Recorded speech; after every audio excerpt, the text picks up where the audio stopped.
And welcome back to part 41 of Final Fantasy 15. And for one last time, ladies and gentlemen, we're doing side quests today! Yay!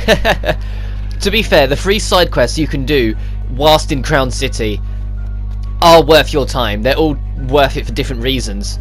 Mostly because of the rewards you get for beating them, but doing them themselves are fun. Because firstly you get 3 more Imperial bases to storm, which is cool.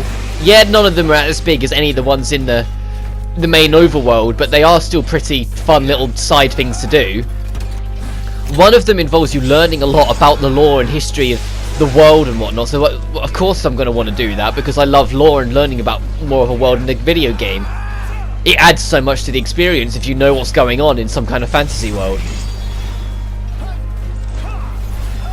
And then lastly, the last one is really cool if you've done Comrades, so it's like all 3 of them are fun to do for their own reason. Yeah, they're a bit more challenging because this DLC was made after everyone said this game's way too easy, because it fucking is.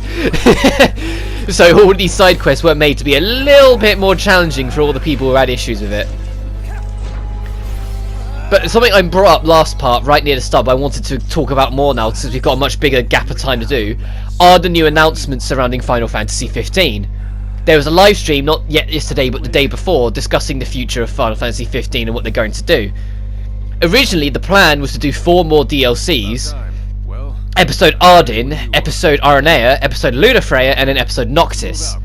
But with the lead director of Final Fantasy 15 leaving Square to go establish his own little company to do his own things away from it, they've had to cut short on that. Meaning we're only getting Episode Arden in March. We are not getting Aranea, Lunafreya, or Noctis. Which is a shame, but at the same time, it's almost like a guaranteed end. Like, there's a part of me that's kind of happy that they're wrapping everything up for this, because I feel like they would have gone on forever with this. And as much as I love this game, it's knowing when to move on to 16. And they mentioned that a lot of their resources in Lumina Studio has moved on to their next AAA game, which is almost definitely FF16. Let's not fucking kid ourselves, that's almost definitely the next Final Fantasy game. After how well 15 did and how well the post-launch of 15 did with its DLCs, it did remarkably well. There's no reason we're not getting another one. But with little resource on it, there's only got a small amount of team working on small Comrade stuff, which will probably only be a small other like cosmetic updates at this point. We've got another event quest coming up with Final Fantasy 14, similar to the Terror Wars one, the Assassin's Creed one, and the Chocobo Carnival we've got previously. And then of course we've got Episode Arden at the end, so it's still got a bit. Where the Final Fantasy 14 event will go into the Let's Play is kind of dependent. Like, it might be the first thing I do when I come back from my break, because when I finish the main game, I am taking a slight break because this has exhausted me more than anything else in my life. Not even my real life job has tired me out as much as burning through all the editing, recording, and voice editing and all that shit for this Let's Play, and doing it so consistently.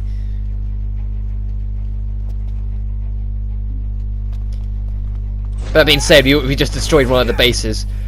Each base has a slightly different way they want you to tackle it. One of them's stealth, like complete and utter stealth. One of them is complete and utter action, and I think the last one's either dealing with giant robots or a mixture of both. I can't quite remember because this recording was a while ago.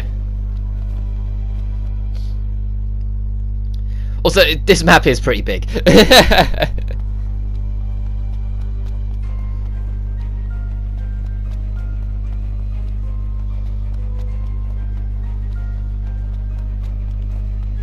If you're going to see me running around a lot this part, like, I show off like anything new in the map, but if there's ever a point where we backtrack across the same chunk of map, I cut it. Which, if you're wondering, like, hang on a minute, it didn't do that in EOS. Yeah, I did.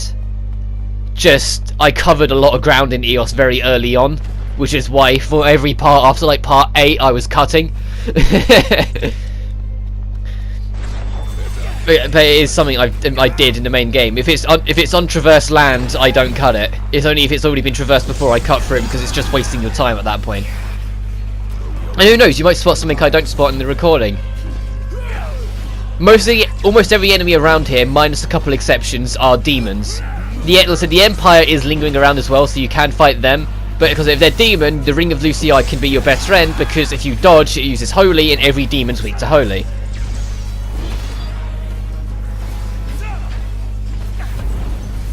which you're going to start seeing me abuse every so often, because it's like, well, it's demons. Getting the timing for like the strong holy, that holy, is not always the easiest, but I kind of know what I'm doing. Sometimes I just get it more coincidentally like that.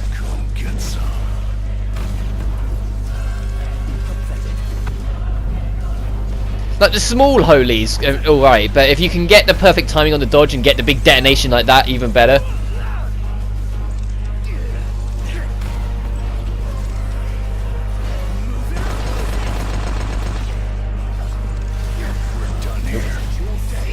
Also, during this video, I will show off, but not fight, the main biggest super boss in this game. I'll show where it is, I'll show it off, but I will not, under any circumstance, be fighting it right now because we won't win. There's just no other way of putting it.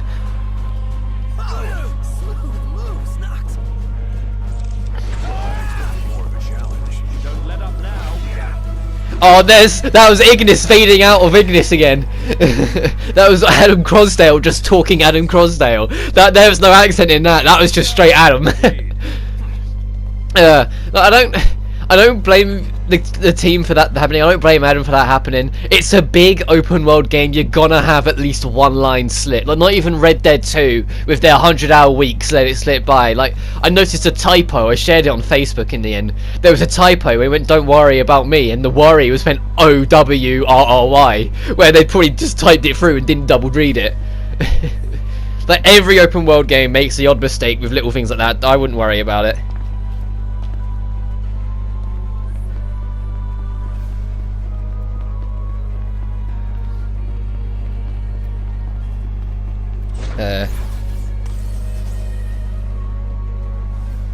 You made it. But then we get to our second one. I think this one's the more aggressive one. Good. Where you just gotta go in and murder everyone. Facility to store their arsenal. Sounds like an important tactical target. What's our plan? We charge in through the front gates. Pretty cut and dry. Just the way I like it. Yeah, this is the more aggressive one. Second base. Relics of the Empire. That's a cool side quest name, to be fair. Together, man. Also, something that I kind of like in this map, and the main game did it as well, but you notice it more because of Royal Edition making it much bigger. The longer you go on through here, the dirtier the royal garments get, which is a nice, just little subtle detail that they didn't have to mess with. Because in the main game, your clothing can get dirty, but it will clean itself up over time by just, it's a slight effect of you went through mud sort of thing. It's not proper dirty. Whilst in this, you will notice it will get rougher. There will be more dirt and scratches and marks and burns as we go through it. And when it comes to the boss fights near the end, it will take severe damage, and our garments, particularly Noctis's, will not look anything like it did. That's why now we have a pretty swanky cape. This cape won't last the end of the Let's Play. I'm guaranteeing it to you now. It just doesn't last.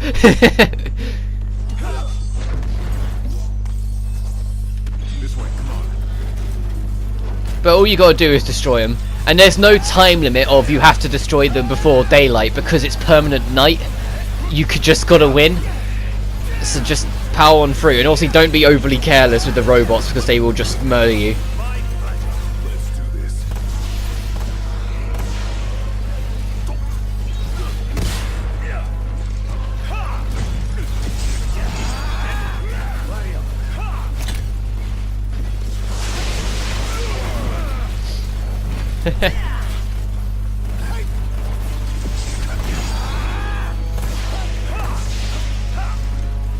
But to be fair, you fought these guys a million times at this point. Even the big guy right over the back over there. We fought him before. Obviously, make sure not to stay close to him when you destroy a robot because they self-destruct. But these guys are the same as ever. They charge up their sword attack, you get under them, you hold square. And it's very forgiving. And then you bomb them. And then this guy's even more of an idiot. He tries to do it again immediately after the last one didn't work. So I took the opportunity to try and destroy their rocket.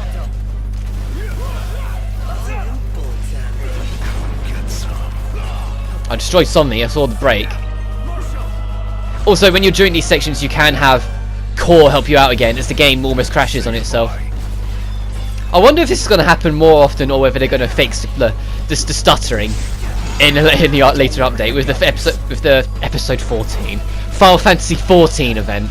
God, you can tell I'm tired, I'm stuttering, and I'm aware I'm not talking as much in the past few parts as well, but that's just a matter of it. I have been working non-stop and making sure this is the best it can be, and any time I have spare I'm usually playing Red Dead.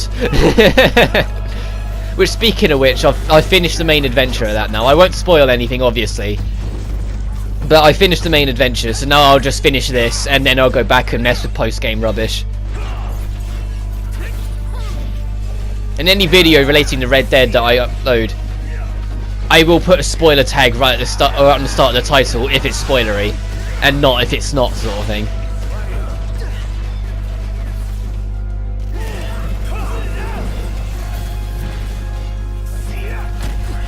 This fight's going on longer than I remember it going on, if I'm honest.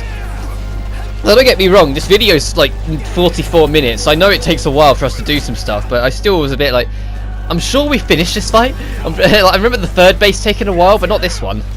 Get some.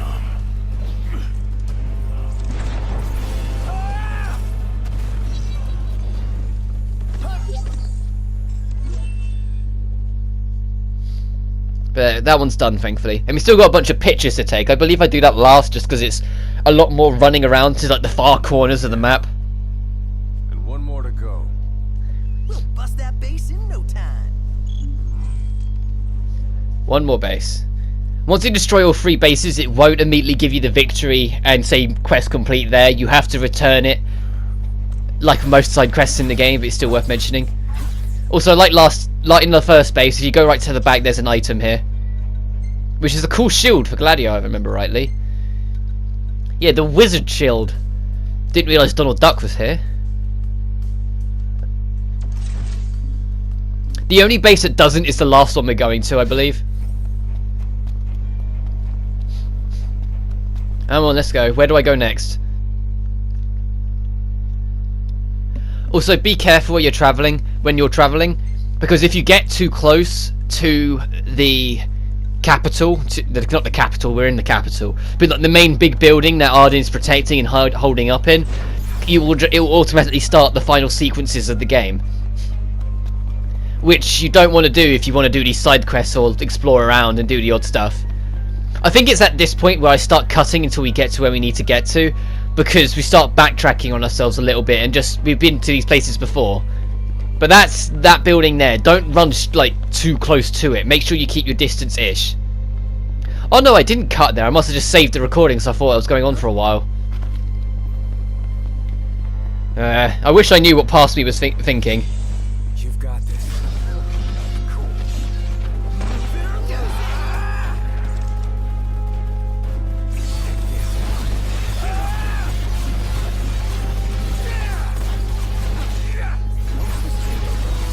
There is one enemy wandering around that isn't a super boss or anything like that, that is probably worth avoiding as well. And it's that thing over there. Yep. That mechanical monster. Before the actual new super boss was added, that was the thing that no one wanted to fight. So we're going to turn and go down this way as well. Which this alleyway down here is actually in the original version. This is a part of the original version's map. And the proof of it is that these tunnels on the other side of it is a subway that leads to an underground tunnel, which is the same underground tunnel you take.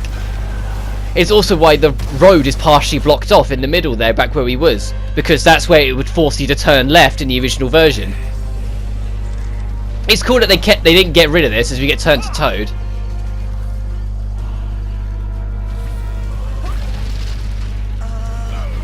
he just turn into a frog?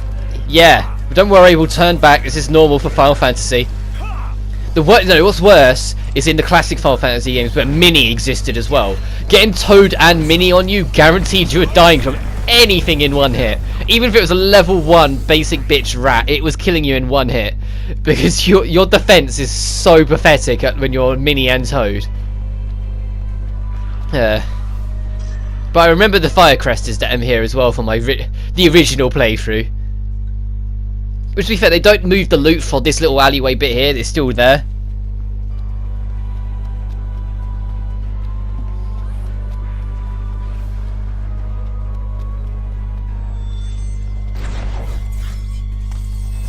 What am I doing here?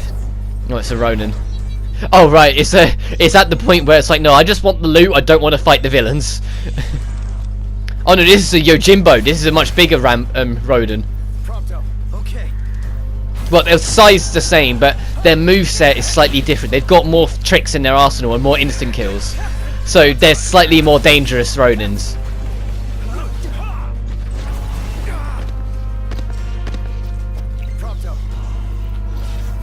All in bullet time, baby.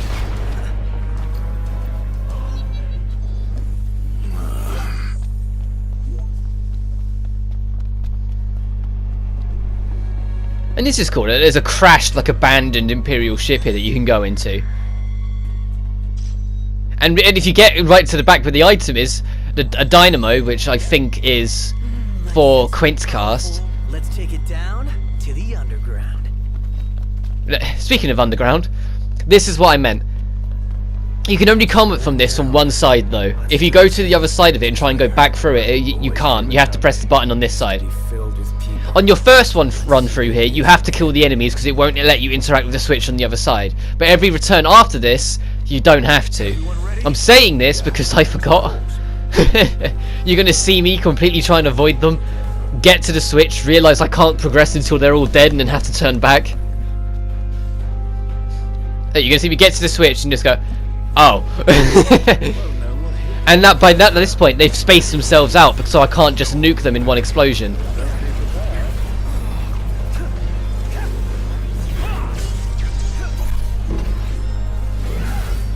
Also, the Drundle short sword that we've got is slightly holy based, as I mentioned before, so you can be getting them like better damage out of the demons as well. It's not powerful holy, but it's enough that you'll like it. And this one I'm trying to get a holy dodge because it restores your magic as well.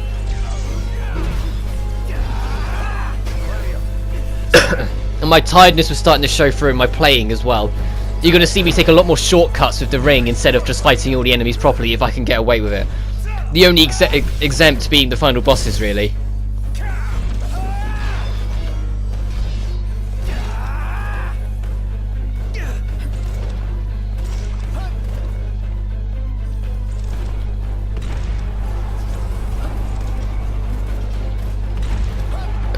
Also, these guys are like ridiculously weak to death. I mean, yeah, I get it. Life form, weak to death, go figure. But like, these guys are extremely weak to it. Like, I just kind of tap it and they die. Look. And the moment I noticed that, I just used it to get them all. 10 years of practice is finally paying off. Well, keep it up. All I did was hold down one button, Prompto. Onward. Yep.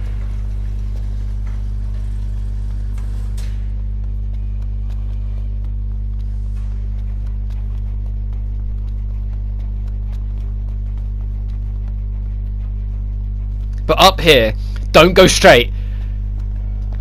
Arden's little guard dog is over ahead of us. There was a slight stutter there by the looks of it as well. I've noticed the PS4's been doing that a lot recently. I hope that's not anything I should be worried about, but it's been making little stutters in recording that I didn't make. But to avoid it, all I did was go around the left edge until I was around here. And if you're unsure, just check the map. Look at where you are, check the map, and make sure you're not too close to center left. That's the easiest way to look at it. There's a main road that goes straight across the middle. Use that main road as center. Don't go to the far left of it. That's the easiest way to work out in your head, because there's only one big main road. There's a lot of smaller roads branching off of it, but there's only one big one. And it's a straight line straight to the end. Everything else is abandoned little spaces like this. It's also worth mentioning the track you're listening to right now didn't exist before. We only played the lyrical version of Somnus, the game's main theme. That we played when we first entered Insomnia, but then changed to this afterwards. Also, this is the bit where you get to work with your comrade stealth, which is so fucking cool. Talkative last time we met too. Like everyone, your teammates would kind of recognize her because they were like Gladio, Prompto, and Ignis were optional bosses in it, which is really cool. But just like, that's so cool. And then you just got to go collect some things for Cindy. The way it works is that there's like 4 objective markers, and there's several artifacts or batteries you have to find in one objective marker. Only move on when the objective marker vanishes. I forget this, so you're going to see me walk away from this one and come back to it. The only annoying thing is that they changed the name to just Glaive, that they didn't keep it as your character, which I guess would be a little annoying because they'd have to dig up even more information on your character than what they need. Because the only information they need for this quest is what your face data is. Face and maybe your height. Found one. Everything else they can leave. So I took the opportunity to edit it myself, so it's correct. So it's Adia with the team! Hey! And as you can tell from my editing skills not being the best, I didn't get rid of it on like slight times to keep it. I just keep it for the whole stretch until she leaves the party, because she's only with you for this side quest. What I haven't tried though is getting the Glaive to join you and then try and do the final bosses to see if she leaves or lingers around. Like, I'd imagine she'd leave because they planned out for this. Because I guess I can talk about it now a little bit more. I mentioned before that when the game first launched, there was a glitch to get RNA on your party permanently. That glitch involved returning to camp as she joined, and like at certain points, and then camping immediately, and she'd just remain. You had to be a certain camp at a certain point, yada yada yada. I'm not going to go into the finer details of it. But the only way to get rid of it was to start the final boss sequence in this chapter. Now you can imagine if it hadn't been patched, it would have been the same in Royal Edition. But the only way to get rid of her is that when you went to go fight it, there's a point like during this section where you're separated from the rest of your team.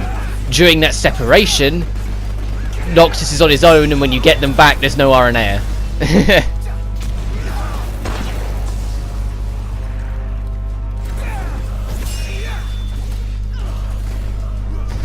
And this is also me trying to play as other characters again, because once again I'm aware of how little I've played as them. With the exception of the episodes Costalmark Tower and a couple other points, I've really only been playing as Noctis. When my intention when I first started this was to try and make it as even as possible. I knew it wouldn't be easy, and I knew I'd struggle to do it, but I still gave it my best.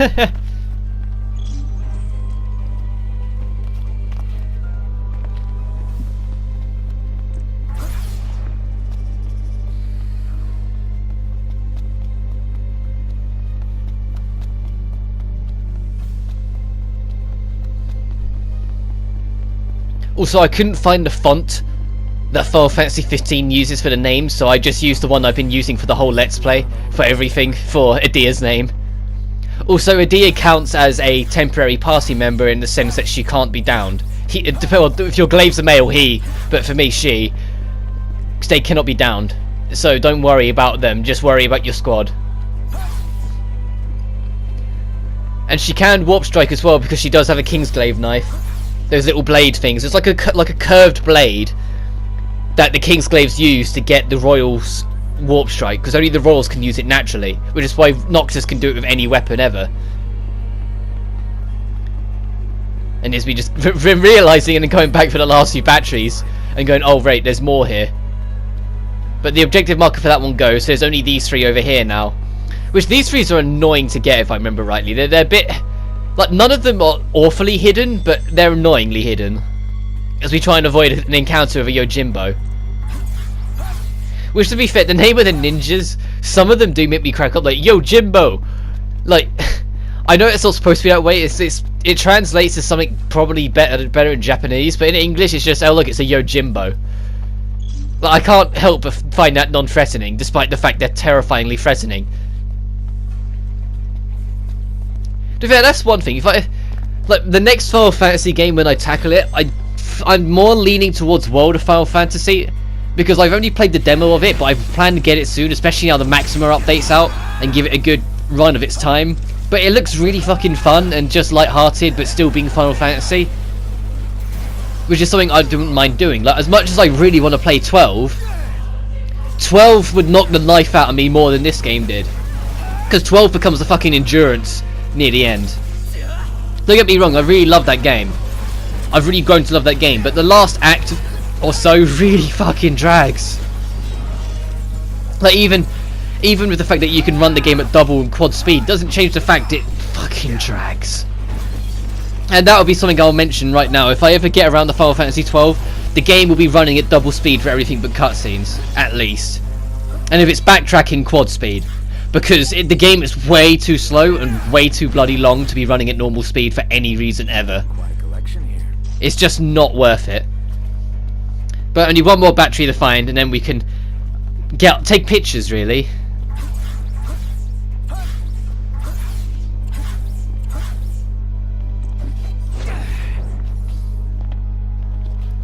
I think it takes me a couple seconds to find this last one. That I don't find it straight away, but according to my recording, I don't cut, so I must find it pretty soon. Unless that's it over there. Yeah, that's it over there. What do I go do now then? Because we still got one more base. Like, I'm pretty sure we still have one more base. I haven't missed one where I've been like jabbering on that I've just completely overlooked. I've no doubt it'll be something special. We'll find out soon enough. And this is probably like the last long part for the rest of the game. Like, I say that I haven't completely finished editing the finale yet, so that might be quite long because it's the finale. That any video game ever usually has a lengthy finale, especially nowadays. But I haven't finished editing that one yet, so that might be a bit lengthy. But the next couple aren't that long. I think they're both under half an hour, if not just barely over half an hour. Like, they're not massive. I don't think we're ever going to get another episode Gladio kind of part. If it wasn't for the fact I sped up the second run across the Mark Tower, that video would have been like 57 or 58 minutes long, I remember it being. It was only because I decided to speed it up that it cut that time quite dramatically to save me the hassle.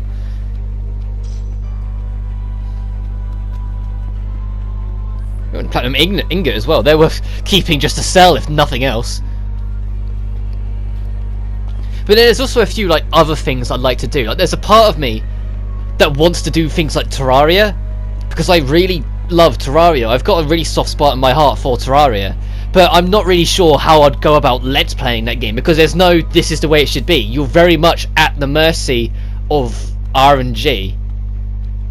It's just the boss fights are the only thing that's where it's skill based, where you got to work out what you're doing and how you decide to build your structure. And I don't know. That's something that's like a pipe dream. Like, I might not ever do it, but I kind of want to if I get the time to do it, because it's just I fear it might end up becoming boring if I try and do it. It's the thing. Especially because I've still yet to really commit to 3.0.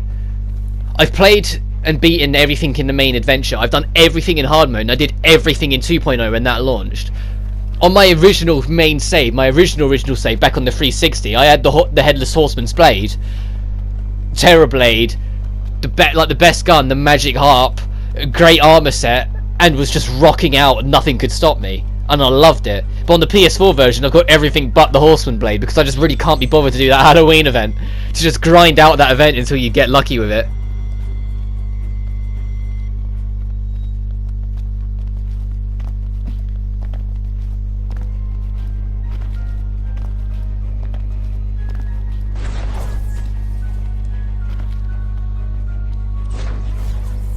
Oh, okay, we are approaching the last one. I was getting a bit concerned that my memory was even worse than it already is. Because that's something that if you've... anyone who knows me personally, or people who have been following this channel a long time, have probably gathered, my memory is not the best. I'll never claim to be the sharpest, I'll never claim to be anything along those lines, but my memory is appalling sometimes. To the point where there was a... I can't remember if it was Bloodborne or Evil Within. Like, point proven, I can't remember. But it was one of them where I ended up bringing up the exact same point 2 videos in a row. And it was only when I watched them back, because I do watch them back to see, like, because I like to almost criticize myself when I watch my videos back and say, okay, what could I have done better, what could I have said better, how could I have handled it. For a long time it was just, god damn it, I need a better mic because this sounds awful.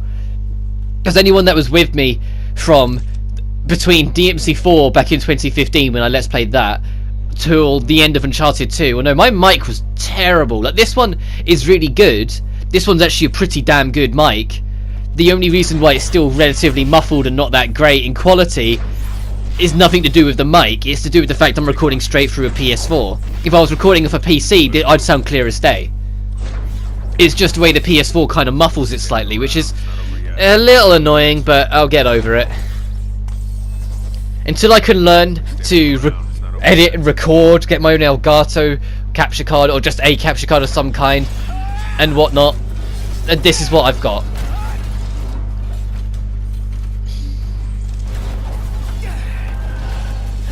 But it's kind of weird now to go back and do like a side questy part, because the last side questy part we did was before chapter 9. It was the last proper side questy part we did was storming the last base and doing wrap up with Sid, before we went out of our way to go into chapter 9, start everything with Leviathan. And when you think since then, we've lost Luna Freya, we've got the Leviathan, we've been on the train, we've gone to Katanica to get a katana of all things. Iggy's blind, because he is still blind, even though he fights like he's not now because he's used to it. All in bullet time, baby. We went to Tenebrae, I forgot what it was called for a second there, and got a rundown from RNA. We lost Prompto along the way. Prompto had his own little adventure. We ended up at Shiva's corpse. We got Shiva, and we found out Gentiana was Shiva, which is a pretty cool, even if a little bit kind of you could work it out, it was still a really cool twist. And then everything that went down in the Zegnortus Keep, like for the 4 parts we was in there, to then getting out everything with comrades, to just finally getting it. It's been a long while in terms of parts and videos since the last time we've just been able to relax and do side quests. It's been nothing but plot for a very long time.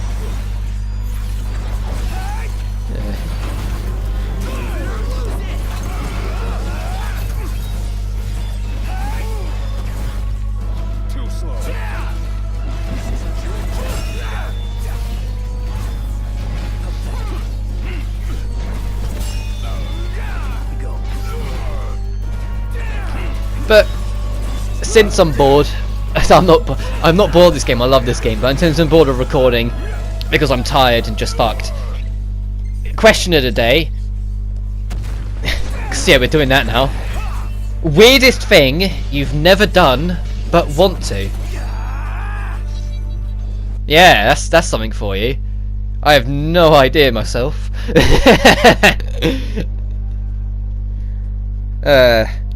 We're half an hour in, but we've done the final base. The only thing we need to do now is encounter our super boss, which I said we're not fighting. I'm just going to show the cutscene for, and get our pictures so we can get our story in the lore and things like that. Once they're done, The most important thing is that you can find information on the Fierce, the Mystic, and I believe the Tool. Like, I might be wrong on that last one. I know Fierce and Mystic, but I can't remember the last one on the top of my head. No, it's the Rogue. It's not the Tool. It's the Rogue. It goes the Fierce, the Rogue, and then the Mystic that we're going to learn about. And they're worth learning about because they're important for a little later on. But after I do my little look around to find there wasn't an item at the last one, we head on for our photography. This little bit here is on the only Queen of Lucis. Despite being referred to as a king, this lady here is a Lucis Kylum. She is one of the Royal Arm Wielders. She is the Rogue. And getting a clear picture for the game is a bit annoying. It's just because it asks you to be a bit precise, and every time you snap that photo, it saves it in your log. I wonder what the kings and queens of yore were like. Kings and Queens of Yore. There's only one Queen of Yore in the history books we have to worry about here. They shared was a common love of country, one shared by your father. And if it's when this game first came out, it was the following June. Just to bring up something to talk about, we had this really long list of things we could vote to see for in this game. It was huge, and one of the things that got to the right near the top was having a story episode themed on Arden, which is what we're finally getting.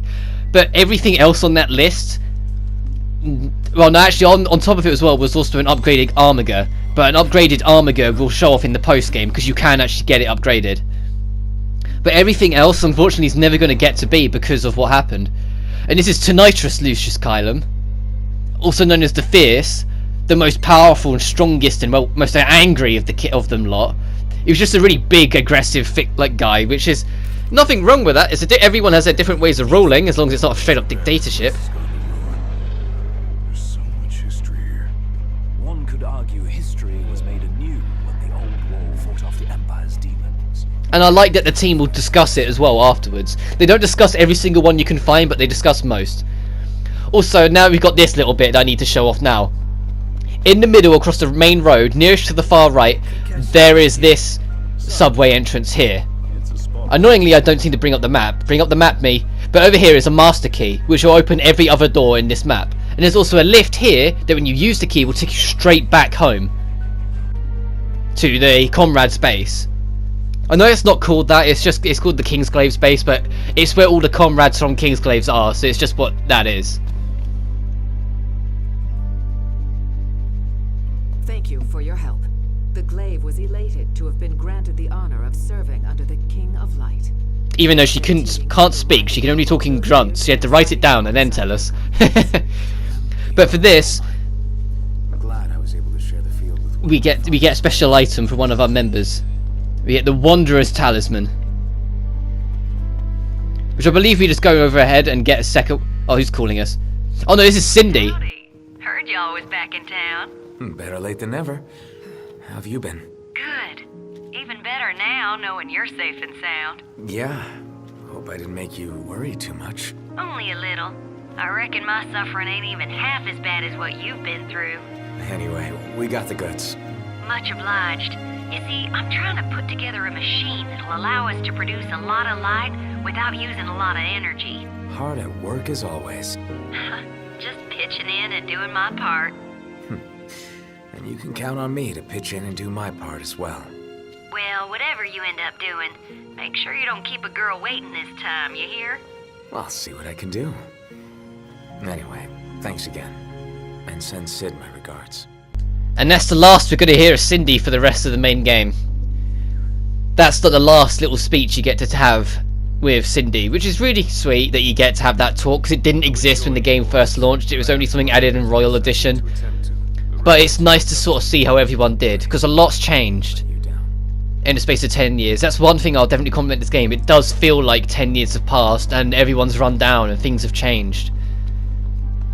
Like, to an extent, I'm kind of glad that both Luna and Ravus didn't have to see this. Especially Ravus, like more than Luna, because Luna, she knew that this was all going to happen and it had to go out this way, but Ravus fought so hard for what he believed regardless of what was wrong, regardless of what he believed being slightly wrong or slightly misplaced. He still fought for it, and he believed in us in the end. So I'm kind of glad Ravus didn't have to see this. But now I actually have a look at these two talismans. One of them accelerates the rate in which Ignis's, not Gladiolus's vigor accelerates, which or valor even, which means it boosts how quickly the rage meter fills up. Whilst the one for Ignis boosts how much total clarity builds up. And if you're wondering what one Prompto gets, well, we have to take the last of these pictures, which is why we went and got this pass, by the way, because you're going to see us go and open it up. Oh, as we get a flame breath cannon. I wonder if that's fire elemental. Spoilers, it is.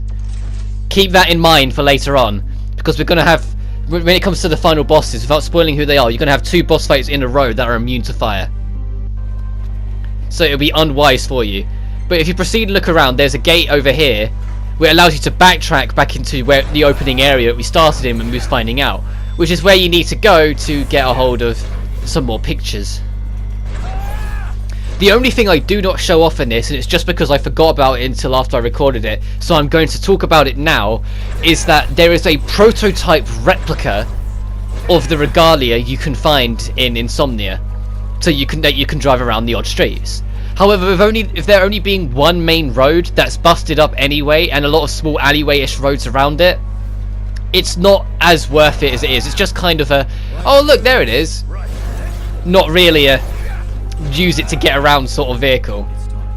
It's just nice to have as we proceed onwards. And get shot at by the sound of it. Move, move, move, move, move, move!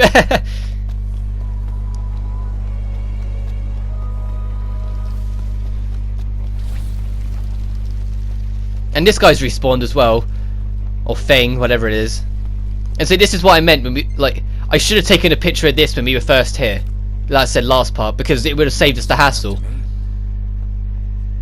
But never mind, let's move on. There's also another door on this side we can open to get a shortcut straight round to it. Which, as we cut to, is over here, which is just head north. If you just keep on going north and follow the path round, it will lead you to here.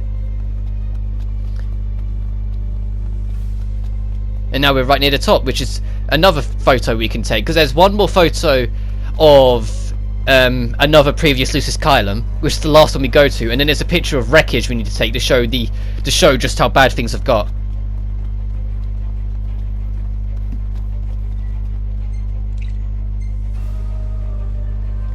Let's look at it. Everything's fucked, and Gladio's in the picture, and it's still counted. Hard to believe everything got destroyed so soon after we left town. Ceremony must have been a real... Yeah. If you watch Kingsglaive, it fucking is. Yeah, you could thank Libertus for that. Libertus being that guy we saw in Kingsglaive who talked to us a lot. And he talks to you a hell of a lot if you're playing through it.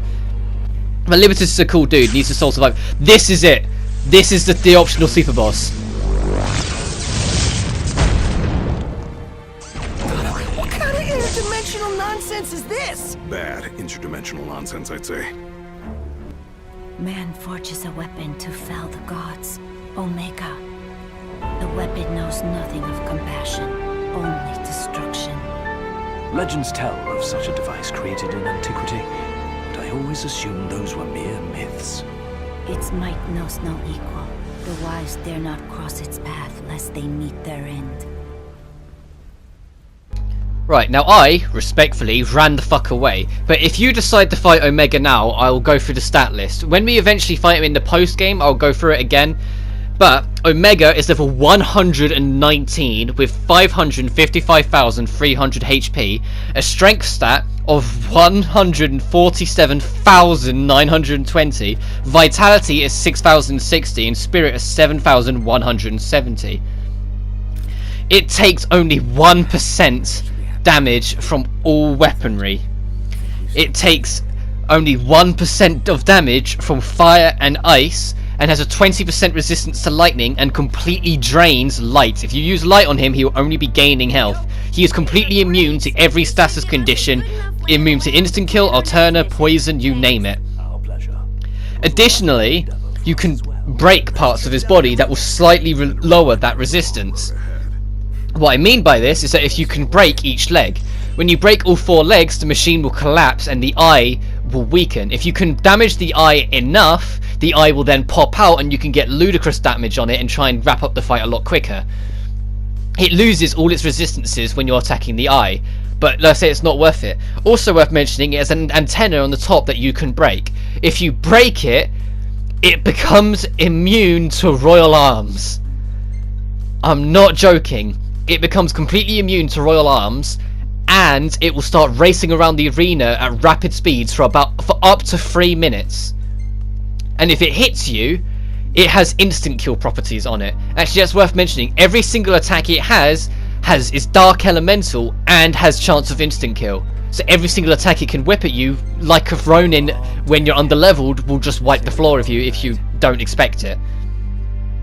If you do whack the antenna, your only real choice you should make is swap the prompter and use trigger happy, because the guns aren't a royal arm, so you can get some extra damage in and get the immunity of using it.